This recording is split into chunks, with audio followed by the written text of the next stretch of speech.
George Public House in Tower Bridge Road, South East London, 100 yards from where the Old Kent Road meets the new. It's a pensioners' party, one of 4 given every year by Jeff Oliver, the licensee, and paid for by collections from younger customers. Old Cockneys enjoying old songs, taking help from their neighbours as they've given help in the past. That's how people got by in Bermondsey when times were bad, helping each other.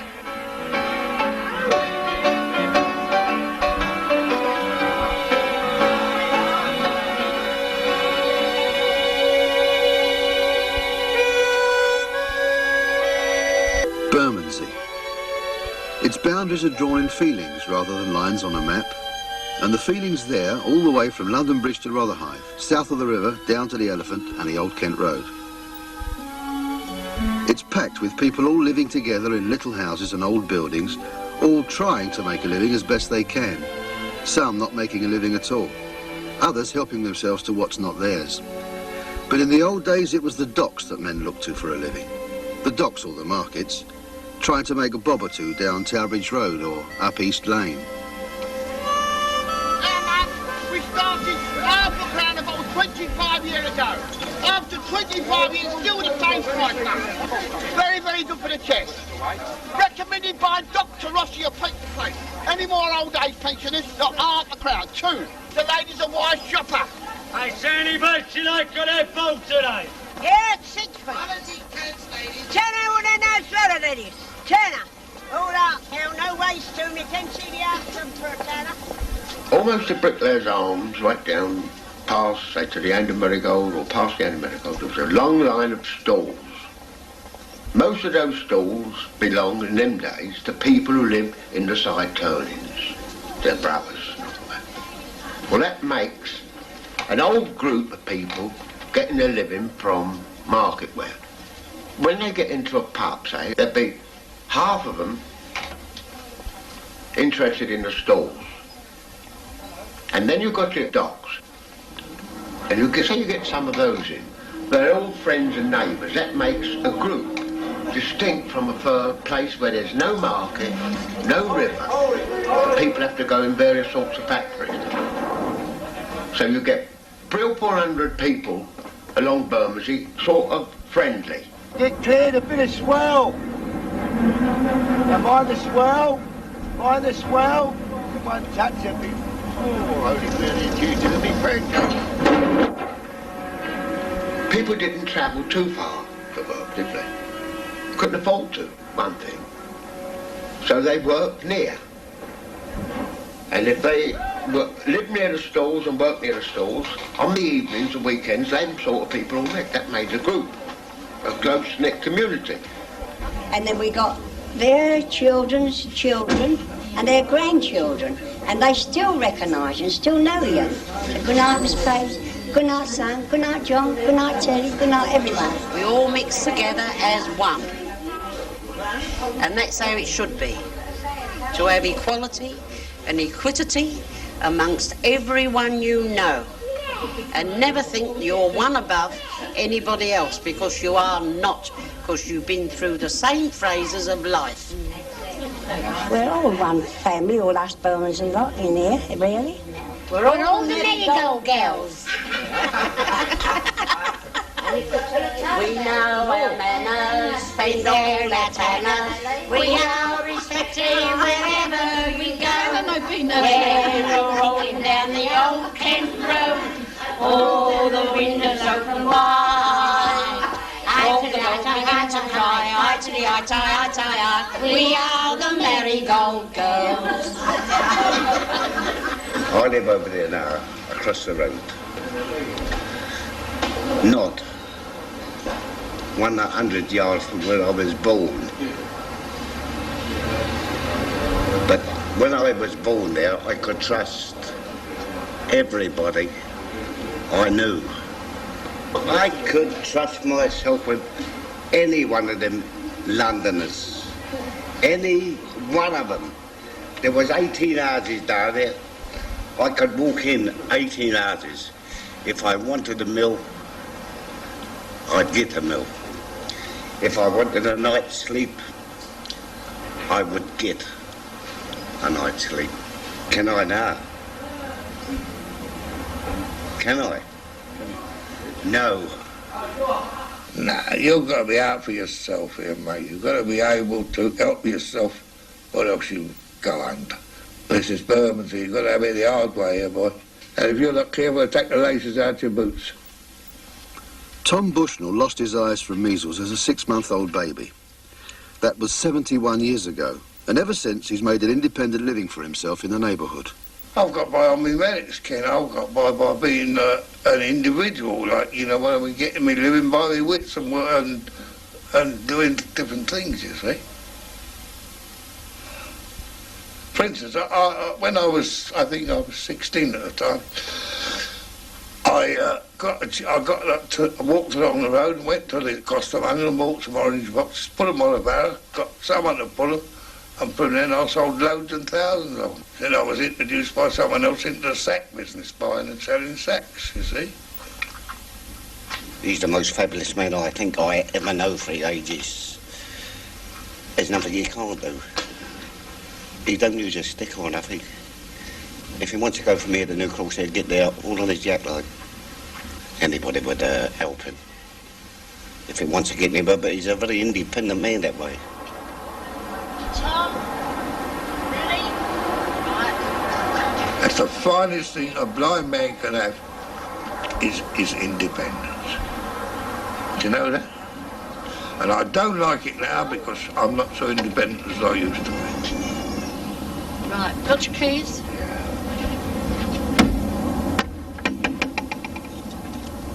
Every lunch hour, Lizzie, the next-door neighbour, comes home from work and gives up part of her break to see Tom to the pub.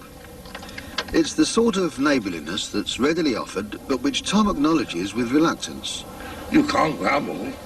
You don't expect them to nurse you, actually, do you? They have been good to me. I'm not complaining. I don't think I'm complaining. Oh, yeah, they have. They've been fair to me, I'm not saying. I've had a certain amount of help from them. Don't think that. I don't think hardly of them, but they're very worldly, you know. The grudge in Tom's acceptance of the help he gets is more a protest against the physical changes in the neighbourhood which have taken his independence away. For they all say that once he walked about like a man with sight and even helped neighbours home in the blackout. When it's been very foggy, I have, there's no doubt about it, led people over crossing roads and different things. Know what I mean? And then I've told them when they got across the road I've been blind. See? I led old girls across from the pub to the other side of the road and told them afterwards. I mean, one time, roads was all right to walk about. Now there's flyovers, subways, everything else. Know what I mean? I could walk about on my own, never used to use a stick or nothing. But not now.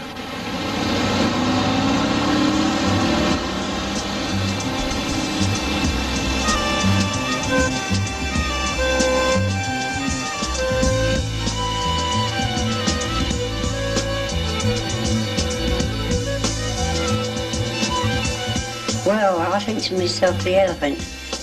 Well, I think if you didn't go out much, you wouldn't know where you were. Up the elephant. We must have change. I don't advocate that we don't have change and progress, but the way all the houses and things are coming down, the way they're pulling these streets to pieces, it just peeves me. I mean, all these little back streets to me are the backbone of the nation. They really made the nation what it is. These are the characters that make the English, the British, whichever you like to title us as, you know, make us what we are.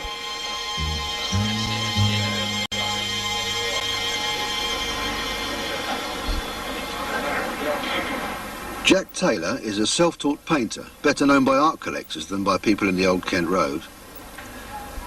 His paintings are bought all over the world.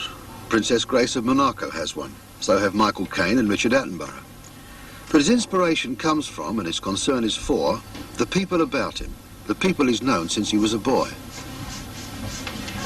My mother and father were born on the Old Kent Road. As a matter of fact, my mother and father were married at the church just at the top of the road from here, where I'm painting now at this moment. But as far as the Old Kent Road is concerned, to me, it's a place that seems to draw me back no matter where I go and where I've been. The streets that run off the Old Kent Road, all the little streets that run around here, in those streets, one could walk through it, and being observant enough, you could pick up so much material, so much education that you never get anywhere else. All the schooling in the world. I mean, I don't think there's any other school could give it to you.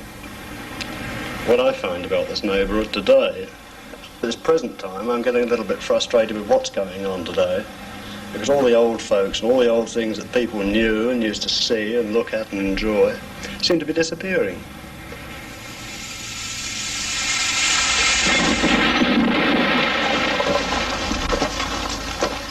I call this one Grandma's Heritage. Now, to me, myself, thinking of what must happen to these old girls when their little houses are being pulled down, they're being pushed off into something fresh and something new. To them, it's a sort of catastrophe, you know, something really drastic is happening in their lives. They can't accept that the change is good for them, that these sort of new modern places they go into is good for them. They just don't accept it. They prefer their old sort of setup, something they've known, the house they've been born in, and grandfathers and parents before them, born before them there. They just don't change like this. You can't expect old people to change their ways overnight. That's better for the youngsters. See, well, us old girls, well, we are, us people, we like our own little place, and we've been so used to it. But I don't think I'd like to live in a nice big one like that. I'd rather be where I am. The girls today like their houses all look nice and polished and all carpet and all lovely. Well, they're young, aren't they? Well, we never had that. We couldn't afford it. No, and we wouldn't have it now, wouldn't we? Oh, it was all right as we were, though. Yeah. Just a drawer, that was good enough, and like a curtain in front. Boards for the floor, no lino, no nothing, but boards you could eat off of. And there was no detergents. And there was nothing to do your washing with. No detergents. Common soda, a bar of sunlight soap. Down the board with a scrubbing brush. And rubbing down the bleeding board, rubbing, yeah. I've still got one too.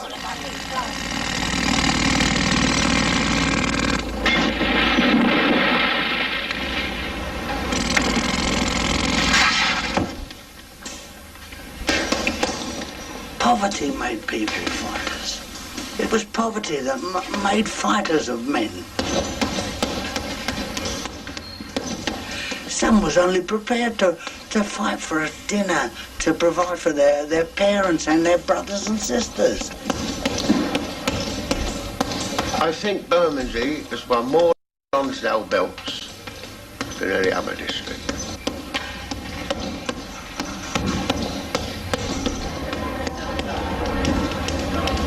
A youngster leaves school today, starts work with 10 or 12 quid a week. What do we want to know?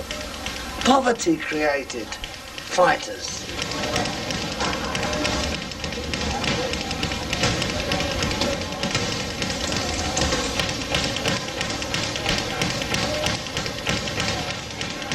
When you're hungry, you might have no idea, might be a peaceful, docile sort of person. But the mere fact that you could earn half a quid or a pound by having a fight, oh, that was it. So I says to him, if I get beat the first hit, how much do I get? He said, you get 10 shillings. Oh, that's 10. It takes some things, so I go home. Anyhow, that night, the night of competition, I had 3 fights the first night. And I came home to my wife, said, have my kid. So, she said, how'd you get on, Joe? I said, I won 3 fights now. She said, thank God, we'll have some dinner tomorrow. I said, I don't get paid till the competition's over. So she said, well, it's a penny packet of cocoa on a man apiece.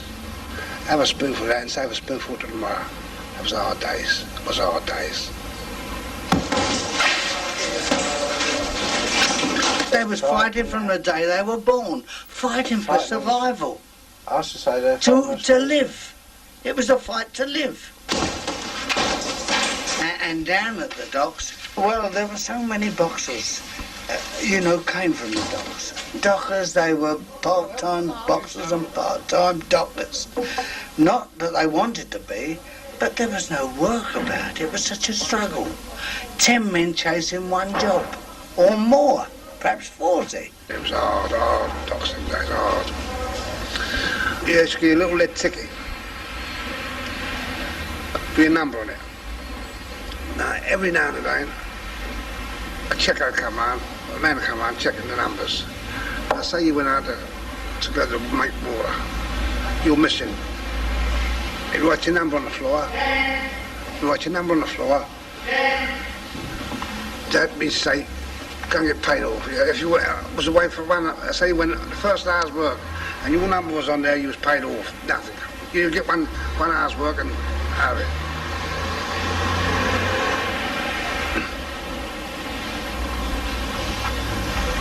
Yeah, it was hard days. Joe Rolfe had the talent in his fists to escape the insecurity of casual calling on at the docks. He fought as a professional welterweight in the 1920s and 30s. He was never a champion, but a favourite with the crowd. He was a great fighter. He fought all the best in England. He fought Len Harvey, Elfman Senior, Johnny Brown, the old welterweight champion, Alec Island, Elfman Senior, all the best of Jody. But he never got, never got what you say to the greats. But he fought them all. What's that for, please? I wouldn't say that Joe made a lot of money. He owned people a lot. He was a great attraction. When he boxed at the ring, the house was packed. He had a great lot of followers, if you know what I mean. Well liked. And he could put up a show. He wouldn't lay down if you... A tough boy, and he could punch with both hands. Oh, a great fighter. If he'd got some money today, old Joe would have. Yeah. When the family's not earning a lot, they'd box for £1, wouldn't they? Oh, yes, 1930, that's all they'd get. £1, make it 25 bob, son. Wouldn't get no more.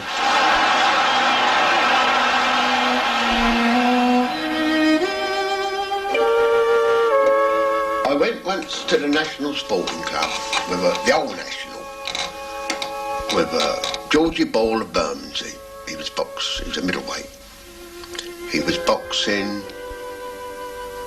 Jim Carr of Reading.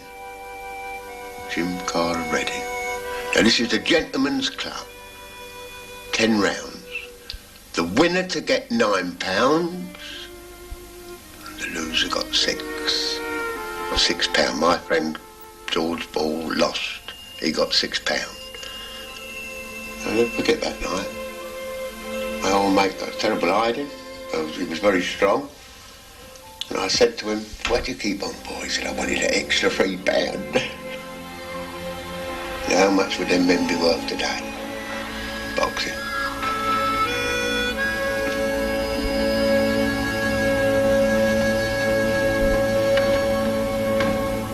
In 1919, I won a competition. I won a 6 guinea cup. And we shake down the water side them days. And I said to the chaps, I said, when we go down the club tonight, I'll show you my cup. As I tell you, that was hungry days. And I got a day's work. And every time when I come home, I expect a bit of bread and cheese, a cup of tea and a bit of bread and cheese. And as I'm walking upstairs, we had a back room. As I'm walking upstairs, I smell, that smells nice.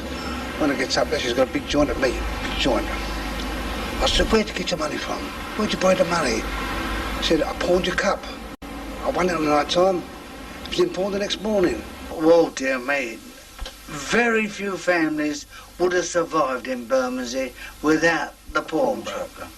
That's if you had anything to pawn. Then on the pawn. One woman used to go around all the houses, all the different bang on the door. What you got to pawn?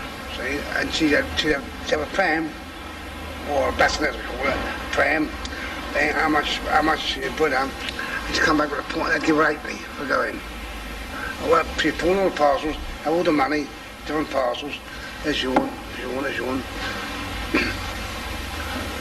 Yeah. That was the good old days. people don't realise that the poverty that abounded. If you speak to young men today and to tell them what you had to undergo or what others had to undergo, they'd laugh at you. They'd say, I wouldn't do it, because they can't realise how bad it was. But they'd have a good idea in Blendon Row off East Street Market. I'm only 29. But I mean, since I've been married, I've only lived in slums. Since I've been married. And I don't think you could get worse than this. So, I mean, I can't talk about before the war. I only know what goes on there. Sending rockets to the moon and literally putting men on the moon, that there's families there where 3 old families have got to share one toilet. 3 families got to share one toilet. In all, that's 1, 2, 3, 4, 5, 6, 7, 8, 9, 10, 11, 12, 13, 14, 15 people sharing one toilet, which I think is disgusting in a day and age when they're putting men on the moon, isn't it? I mean, they should get things done right here on Earth before they start doing things up there.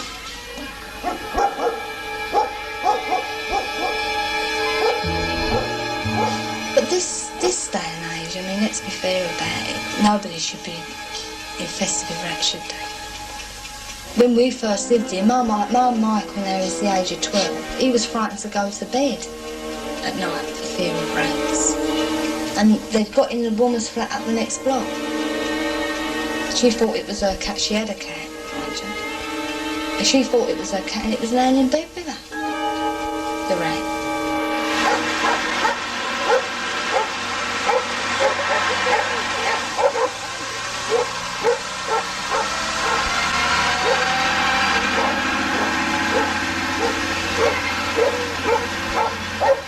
My little boy went to the toilet at 7:30 one morning. He sits on the toilet seat and it's come out the hole in the toilet, over his legs, literally right over his body, and gone in the hole behind him. And then I heard him coming through my kitchen. You can literally hear him munching the floorboards. You know, they must be all underneath this floor, and they must be all underneath here. One morning the rat woman knocked on my door and she asked me if I had any rats. So I said, no, I haven't got any rats indoors. I said, but there's plenty of rats down bins and out the back. So she asked me what colour they were. So I said, I don't know what colour they are. I said, you just see them flying all over the place, you know. So she asked me, are they grey or are they brown? So I said, I don't know what colour they are. So I said, oh, you're the rat woman. I said, you should go down and see for yourself what colour they are. She wouldn't go. So she said, oh, I'll just jot down that they're brown. And that was it. She went away.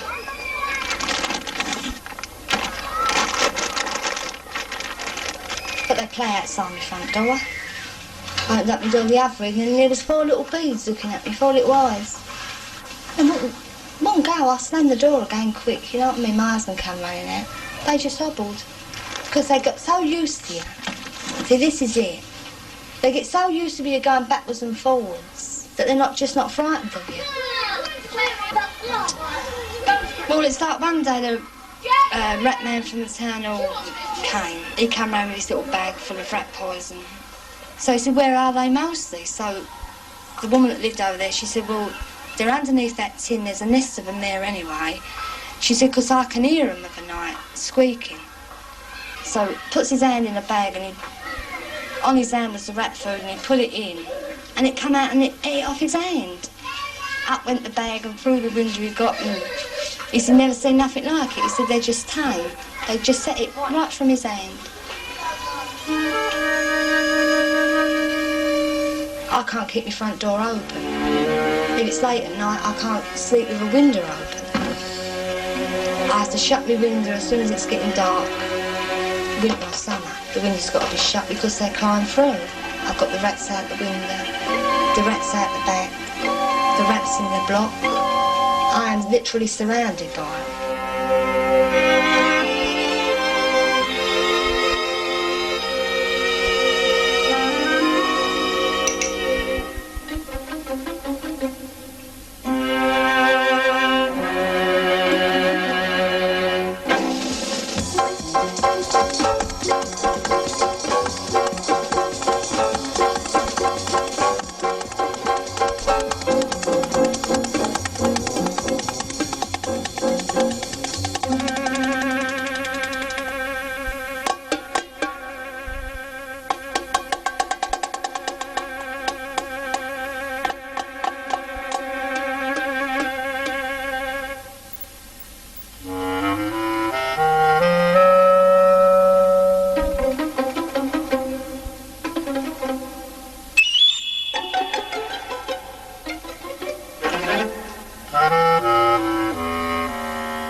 We're all looking for the one thing to be with ours and better ourselves.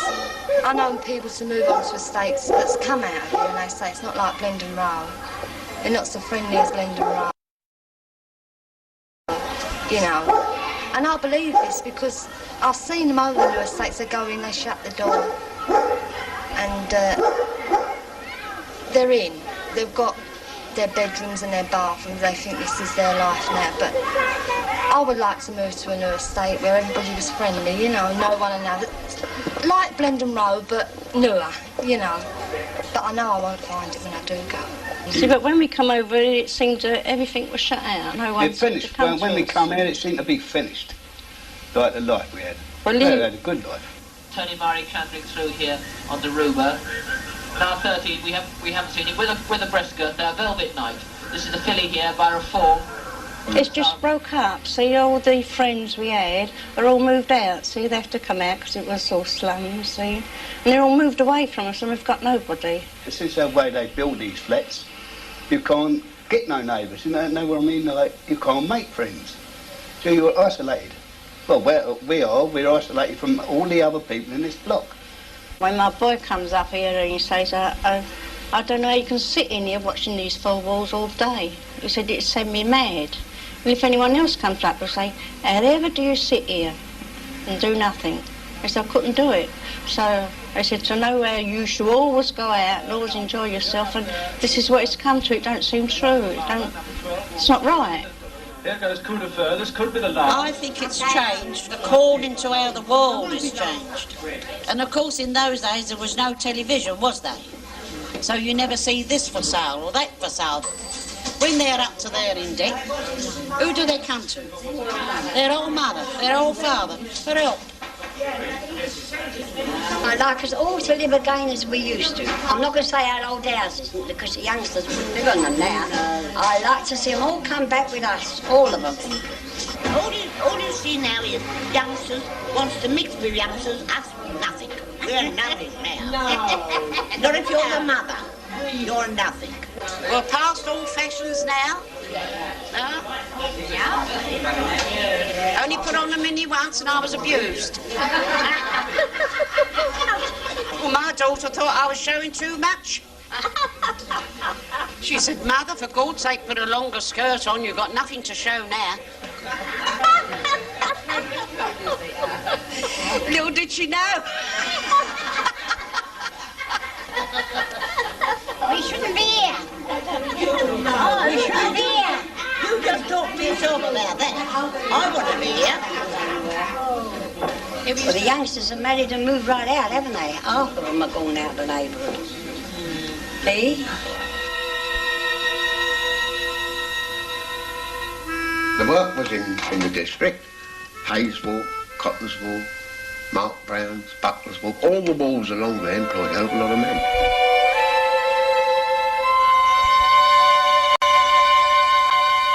But today, they've moved away, the work's not there. That's why the community's broke. So they broke the community, didn't they, that way? By stopping the work in the dock, or closing the docks and the wharves, and also by slumming the area. Those old neighbours who you've been talking about, parted, never see again, do they? Some will, but the majority will never meet again.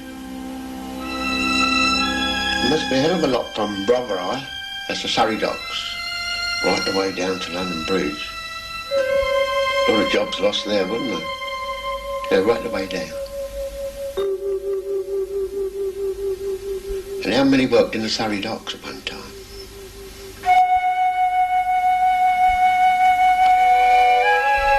They started to travel like since the war.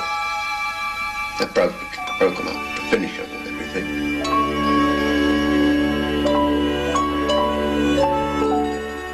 They've travelled in search of work. They've been forced to travel by housing policy. It's too late now, but what if the local authority, instead of pulling down these houses to build sky blocks, had chosen to modernise them instead? Yeah, they just stayed, because our kids was good little kids. They were good kids, all of them. Everyone around our old block, all the same, weren't they? All round here, wasn't they? All the same. You could go in and ask anybody to come and get your land and you'd be got free. In fact, you didn't have to ask them. Now, I laid up in my place 3 weeks, 3 whole weeks. And I had a young woman next door and another one along the veranda and that. And she come in every morning, evening and night and wouldn't take that. That was Joycey. Yeah.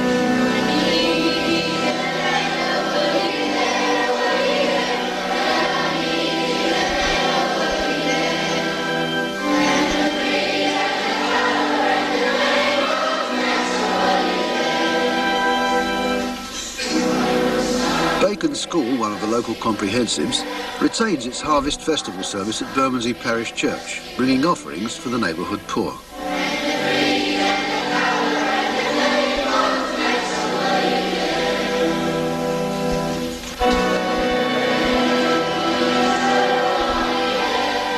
Until recent years, this mainly rural practice was kept up in most of the local schools. Now it's in decline, just as the annual event which linked this part of London with the countryside has passed into history, hopping.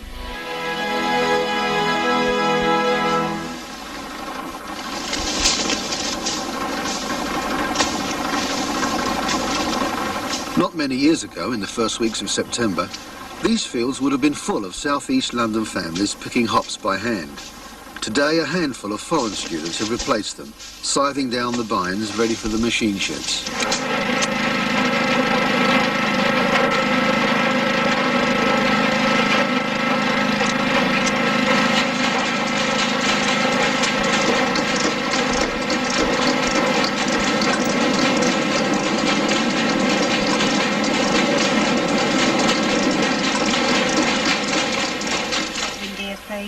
Hopping was an annual event looked for with excitement in the boroughs, a time for renewing old friendships. And when the hopping season comes round, we all get up and bothered, think to ourselves, oh, we're going down Kent again and meet all our friends again. We'll start with, now you say, I ain't got our hopping letter yet. Wonder when we're going to get it. All of a sudden, postman to come here, deliver the letter. Find out well now is, yeah, I know it's here. It's here, be all wells, please. Get ready. I'll go get the boxes ready, make sure the wheels are greased and all like that. Go round to her mother and say, Nell's got her and you got yours. Then mum to her mother and say, I ain't got mine yet. Wonder if they're going to bar me this year. Wonder what I done wrong last year. And all this reaction like. And of course next year mum will get her on the next post and mum will come running round. Got my letter. Come and give us a hand. Yeah, I'll see you all right in the morning. We'll get him all up. What time are you going? It was just like a little community. See, where'd you come from? Bermondsey. Where'd you come from? Old Kent Road. Where you come from? Oh, Elephant Castle. It was just that round all the time. And we had met every year, see? The concrete floors of what were 600 hoppers' huts scatter the fields like memory stones at Whitbread's farm near Paddock Wood. A dozen huts remain for those few families needed to work on the machines. I know years ago, me and Nellie's turned our nose up. They said, oh, wouldn't you like to come in the hop machine? Oh, not us. We're over there, then, aren't we? See, it's the hops in us. We must have the smell of them hops under our nose.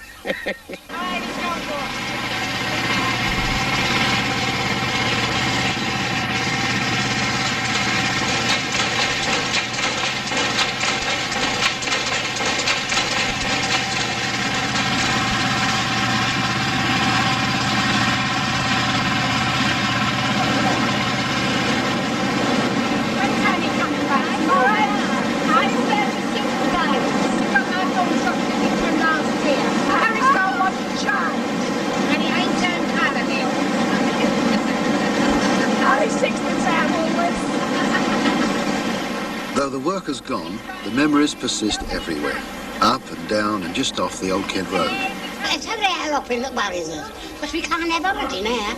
I never go nowhere for holiday. I can't afford holiday. No, hopping was our holiday, because we knew we were going to earn a few shillings to spend. Never had holiday in my life. No. We all went hopping, and it was lovely down hopping. That was what the poor people's holiday was.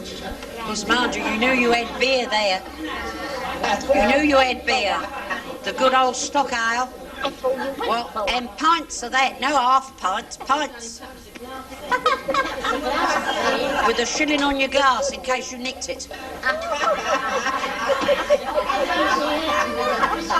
And the kids used to come round and they used to watch anyone put their glass down, go, blimey, when you look round the next minute it was cold. They run in the pub and change it for the shilling. That's the truth. That's the truth, yeah. And outside the pub on a Saturday night and a Sunday morning was just like a fairground. With carts, horses and carts, traps and ponies, all the gypsies, everyone. We all mixed. We was all one. 12 o'clock at night on London Bridge Station, we used to sit up there and wait for the train to come in. All night? Well, Unless you ain't got no money. Yeah. You know, enough money to pay for your kiddies. They used to bung them under the seat. Get under there before they come. Your mother would hide you underneath what's the name, and your coat and say, right by the ticket collector, or you bunk over the side and get into the train. Remember it, so vivid. My mother, she'd take 6 of us, and right, she'd get 1.5 tickets. One, I was the oldest, she'd get half for me, but the others she would push forward in front of me, say out to the collector, all right, our mother's coming along. Yeah, and push them in that way. they daresn't look back, no, straight on. Call you. Oh, it was simply marvellous them days. In Bermondsey, everybody was up picking, weren't they? No matter who it was, and they'd get their old prams and all their old luggage on, up to London Bridge on the milk train. Because we used to go to London Bridge about 2 o'clock in the morning and get out the train about 4, didn't we, in the dark, with just an old cart and all your bedding on top of that. And our bed was made of straw. And it was comfortable. And it was beautiful. But you had to look after yourself in case you got lousy. Yes, you'd be hopping all over the place for the first couple of days. I used to take one of my little brothers off in. Took her once. But you never come home lousy, did you? Oh, I used to knock me wallop. All right, 10 o'clock. Yeah. They open 10 o'clock. Won't Up be you a minute. go. Just going behind the blinds. Won't be 5 minutes. Away they go, up the pig and whistle. Oh, blimey. You wouldn't see them no more, not till they come back. Crates of beer on the field. All round the bins they used to go. Drinking and drinking, yes. They get the measurer drunk, so he wouldn't know how many bushel he was taking out.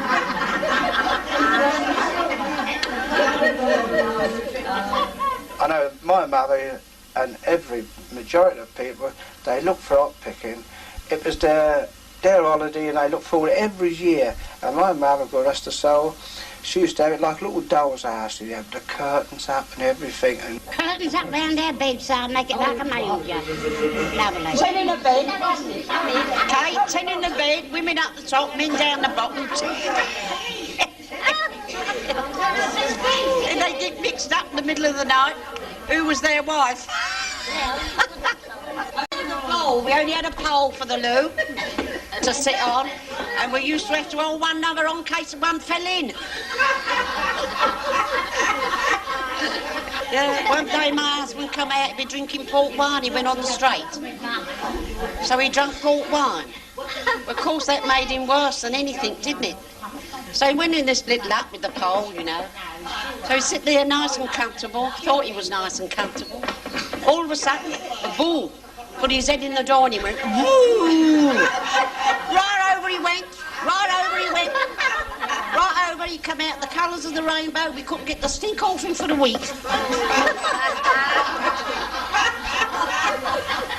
That's the truth. it was enjoyable, but when I look back today and I say, oh, I mean, our times have altered, you know, to what they were them days. I mean, they're going to Mallorca and going to Jamaica and all them places. Them days, I'd never heard of it. It's a memory, more or less, you know, and it's living on all the time. Now, next year, I'm playing up for next year already. I'll be down hopping again. No, I mean, the girls asked me to go away with them this year. They went to Tenerife, didn't you? They wanted me to go. I said, I don't know. I'm having my holiday and hopping. Say hopping's lousy, don't believe it's true. We only go down hopping to earn a bob or two. Bring the T-I-O, T-I-O, T-I-E-I-O. Say hopping's lousy, I don't believe it's true. We only go down hopping to earn a bob or two. Bring the T-I-O, T-I-O, T-I-E-I-O. Hops, we're picking the hops. When the meteorite comes down, pick 'em up off the ground. Well, comes the meteorite, hasn't no wings to stop. Aye, aye, clear the way that takes the bloody hops. We're picking the hops. When the meteorite comes down, pick 'em up off the ground. The rain is not the meteorite, you never know when to stop.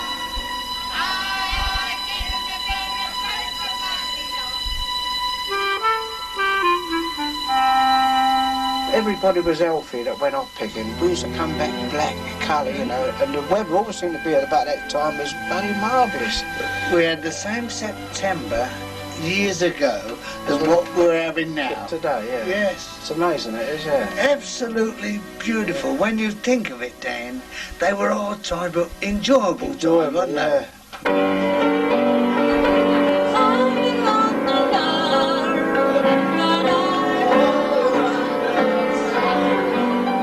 It's all our best days. We look forward to going. Actually look forward to it. But when you think today of how much they paid us, we never thought of it in them times, did we? Well, for the amount of money you got, we call it was hard. And things have to go, don't they? They must go. They say the good times have gone, but they're not. They've only altered. Must alter. And a boy today, say 10, when he's 20, 30, he'll say, 10 like when I was a boy, it was lovely. You say the same, I've said the same. But it's still lovely for those who're 10 and 12 years of age. When they're 40, they'll say, never be like when I was a boy. But their children will say the same again, won't they? Good morning, Jeff. We make them days feel the best, don't we? I think we want to. Miss Widdowson, I'm from Bacon School. This is our Harvest Thanksgiving present. Do you know that's the first parcel I've ever had since I was retired? It's nearly 8 years ago. That's honest. Ah. Thanks very much. It's very kind of you. Come in handy. Thank you. Thanks very much. Look, it must be better because from birth to death they're looked after in some way by the state. We never had that. No. What did you know about orange juice, cod liver oil and all that? Or our mothers? What did they know? Oh my goodness. What a lot for one person now. I don't know what to do with it. So I'm not a very big eater. Never mind. Would you like the cake back? No, it's all right. All right. Bye. Goodbye, and tell them thank you for me, won't you?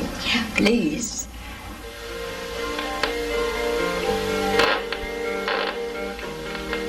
A song called My Cup Runneth Over. Serves it right. You shouldn't have filled it so full. In the morning, when shadows are deep, I lie here beside you, just watching you sleep. And sometimes I whisper what I'm thinking of. My cup runneth over with love. Whether there are hard times for the young people, in their way of thinking, they're really not in the way of an older person thinking. They're better dressed, the younger people. And they're better homes, much better. More money to spend.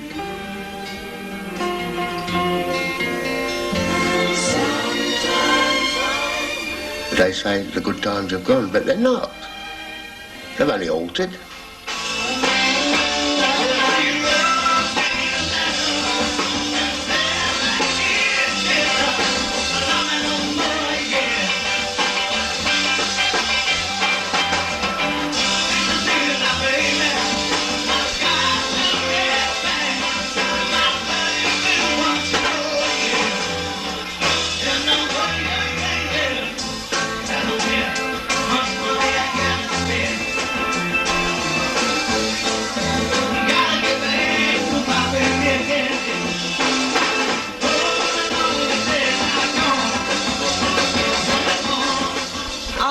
It's changed according to how the world has changed.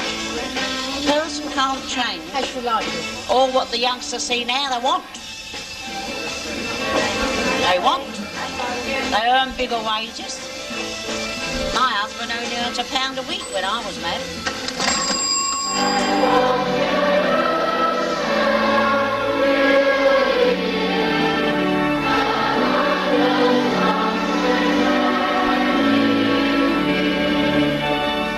You went short. You went short. Look, everybody went short sometime or other. But there was always a, what do you call it? The friend in need. There was always somewhere there. 18 houses, 18 friends. What one didn't have, the other one did.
Must be better, because from birth to death they're looked after in some way by the state.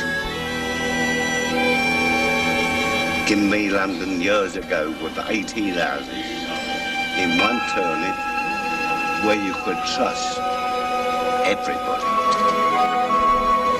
You could go in anybody's house then, and now you try and do it now. You walk in anybody's house. You couldn't do it. They had nothing to pinch. You couldn't pinch much very likely. Nobody left doors open who've got anything, do they? Nobody. Seeing if this had been 50 years ago, I could have walked out there penniless, homeless, and knocked at anybody's door. Could I knock at anybody's door tonight?